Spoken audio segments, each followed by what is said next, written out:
Hey guys, what's going on? PrideOfLDN here. You guys know what to do. As always, like, subscribe, all that good stuff. Don't forget to hit the join button if you want to become a member of the channel and join the Pride.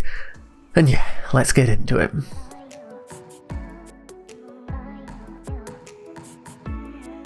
So we're starting off with Chelsea owner Roman Abramovich makes final Declan Rice transfer decision. And now everyone's wondering what's going to happen. Are we going for Declan Rice? Are we not? Is Chelsea actually thinking of buying this guy? Because obviously it's going to be expensive. There's not long left in the window. However, the Evening Standard report Chelsea is still going to press ahead with plans to make an official bid to sign Rice this week.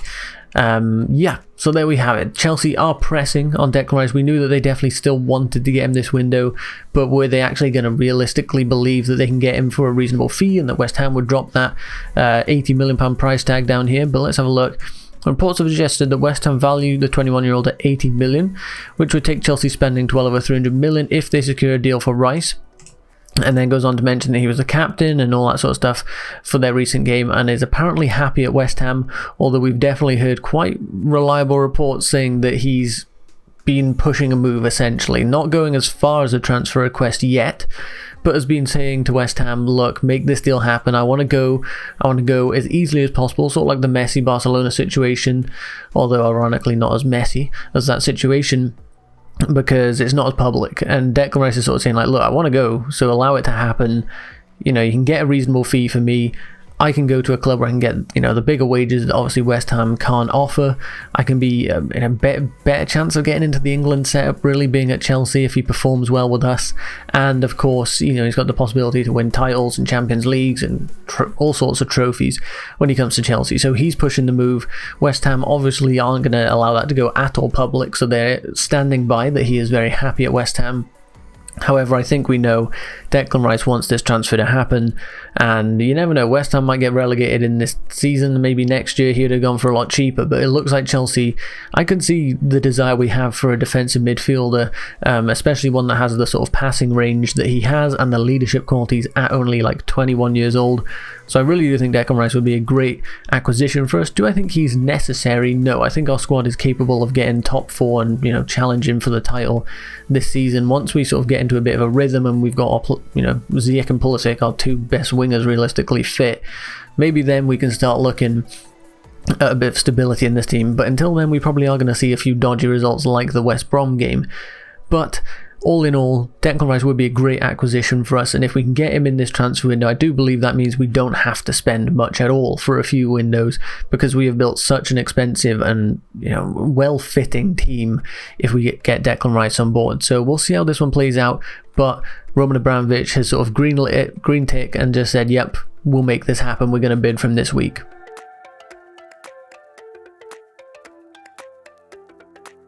Now this story is quite a saucy one, exclusive.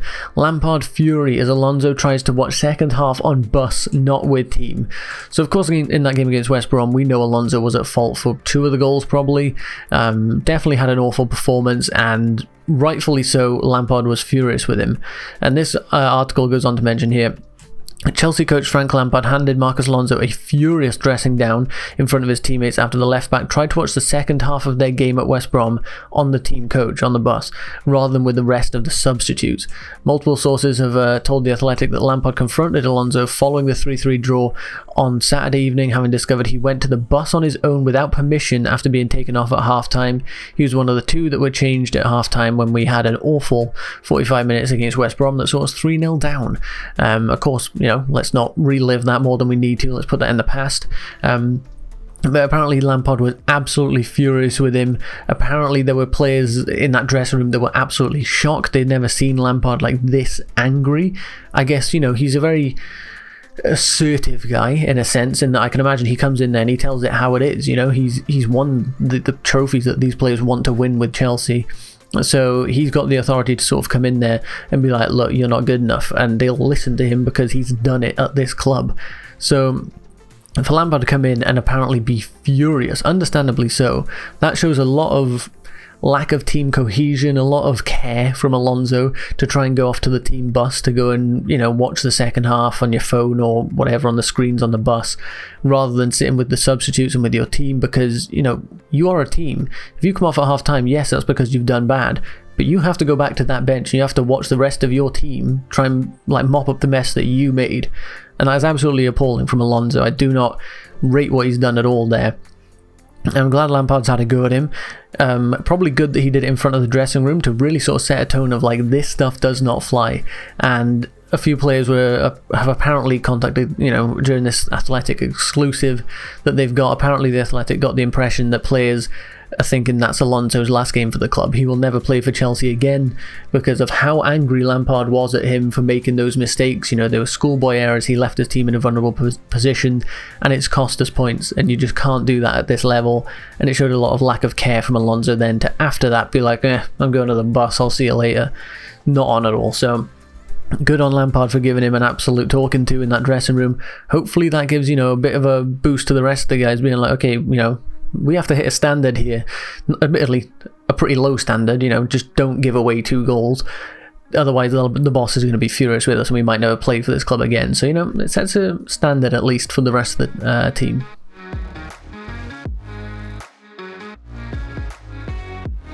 Then we have reports originating from France saying PSG open talks with Chelsea about a loan for Jorginho, which I personally would be absolutely fine with. If we can get him out, you know, this season, I don't know if Jorginho has a massive part to play in this team. He definitely will be implemented if he stays, but I don't think he's as necessary as maybe under Sarri and such because of, you know, their whole connection. But him going to PSG I'd be absolutely fine with.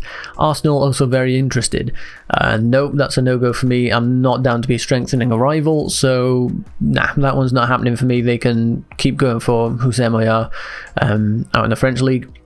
But PSG I'd be fine with selling or, you know, loaning Jorginho out to them. I personally would prefer it if there was some sort of obligation to buy or an option to buy after a year there, to see, you know what, if he performs well, then you throw us 40 million or something and you get to keep Jorginho.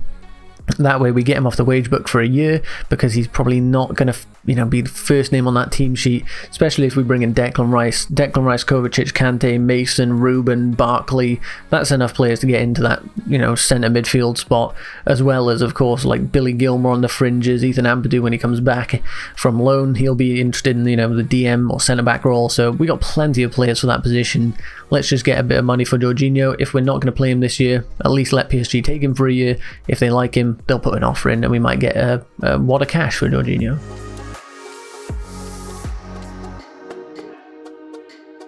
Then news of another loan deal. West Ham hope to sign Antonio Rudiger from Chelsea on a loan deal. The Hammers are keen to take Rudiger for the season and will pay good money to take him.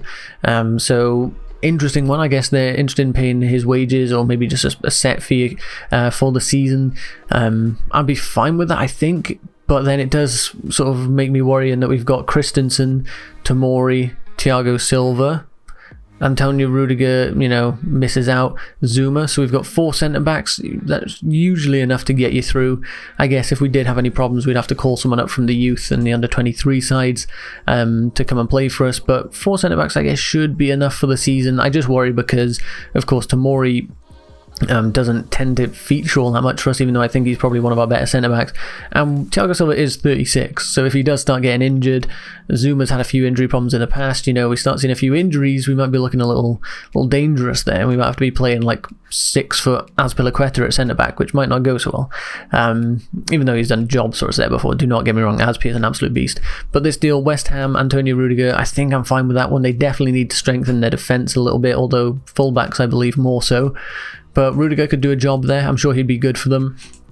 And if we can get him off the wage bill for a year, fine by me. I'd be fine with them taking him on a permanent deal, but I don't think they're going to have the money to sort of, you know, pay for a Rudiger and strengthen the other areas of their team as well.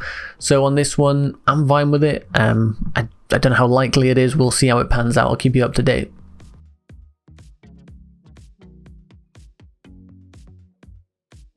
And then, of course, we're going to be previewing the game against Spurs. Obviously, a massive game. I want the win. Mourinho's been sort of playing it down and saying that this cup doesn't matter to them. So whether that's mind games or whether he's actually saying, you know what, we're going to play a weakened side, we shall see. I wouldn't put it past Mourinho to be playing mind games. But we're going to go through my starting 11. So this game, of course, is a must-win, but I'm going to be starting Edouard Mendy in goal. It'll be a good introduction for him. He probably doesn't know much about the rivalry and how much this matters to Chelsea, but he'll do a job in goal, I'm sure of it, so hopefully we see him perform well. Right back, I'm going to be going with Azpilicueta. I think he'll do a job. He only played a half in the previous game that we had, of course, because he came off for like Alonso or Kovacic, one of them. So he should be fit for this one, and then we'll be all good for the right back slot. Reece James can get a rest. On the left side, I'm going with Ben Chilwell. He is supposedly fit, according to Frank, so I'd like to see him feature in this game. Hopefully he can get the full 90 minutes. Maybe he comes off around 70 minutes just to protect his legs a little bit, or his ankle, I guess, given that that's what he injured. Thiago Silva would be one of the centre-backs for me. Obviously I want him to feel a little more comfortable playing. He did come off at half-time, or might have been later than half-time, I'm not sure, in the previous game, so he should be fit enough. If not, then I'd probably throw like Rudiger in there. And then the other centre-back, I'm going to be going with Kurt Zouma. He didn't feature against West Brom. I definitely think he should have, but he didn't, so he should be fit for this game. In the centre mid role, I'm going to be going for, it's definitely not how you type it, Jorginho. I think he should be able to play this game. You know, he's not played a game against, he didn't play against West Brom, I don't believe, so he'll be fine for this game. Then the two centre mids, I'm struggling here, right, because obviously winger situation is a bit touchy, so I think I'm going to put Mason Mount on the wing. Could put Ruben there, but I'm actually going to be putting Ruben Loftus-Cheek in here, the centre mid role. Definitely could swap the two, but I think of the two on the wings, Mason is probably the better. I think Ruben really struggles out on the wing, although you could argue that Mason in the centre mid role is more effective, so maybe he should be there. So I don't know, switch him around if you want, I'm not too fussed. And then for the other centre mid, I'm going to be going with Ross Barkley. I think Ross Barkley will actually do a pretty good job here. I could see him nabbing a goal, so hopefully I haven't jinxed him there. On the left side, I'm going to be going with Callum Hudson-Odoi to be starting in that left wing role. He looked really good against West Brom when he came on. Obviously managed to get the goal linking up with Kai Havertz. So I think he should be able to manage it in today's game against Tottenham. And of course, he knows the rivalry. And Giroud definitely knows the rivalry from when he was at Arsenal and at Chelsea.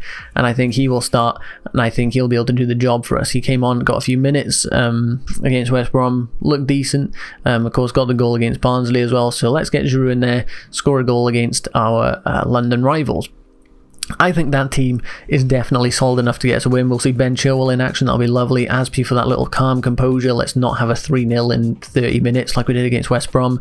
Thiago Silva's going to have to boost that confidence again, and hopefully he'll be good enough to play this game. Zouma, obviously solid centre-back. Trust him.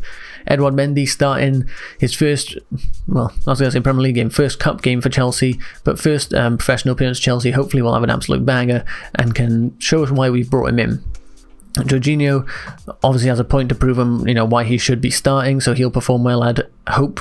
And also, you know, if he's got an eye on moving somewhere else, then the better he performs, the more likely they're going to want to take him. Ross Barkley, as I said, I think will be able to get a goal and will be good driving up and down the pitch. Same for Ruben, really good at driving up and down the pitch. Coming from centrally, he should be able to do a few bits.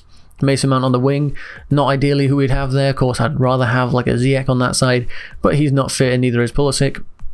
So Mason Mount starts there for me. You could obviously put Kai Havertz in there. You could throw Timo Werner on that side, to be honest, and he could still do a job.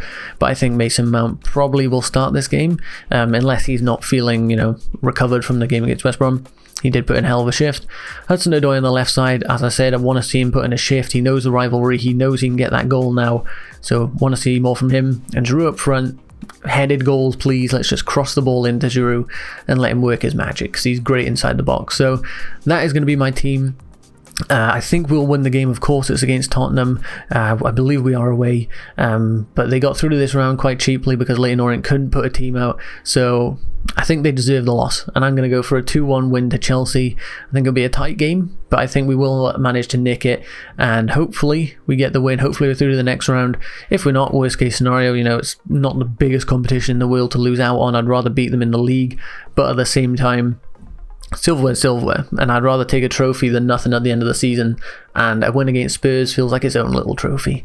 So yeah, hopefully we get the win, 2-1. Come on you Blues. That's going to be the end of this video. If you did enjoy, be sure to leave a like, subscribe, all that good stuff. Don't forget to hit the join button if you want to become a member of the channel and help support me. I'd really appreciate it, anyone that does. So thank you very much for that. Catch you on the next one, guys. Goodbye.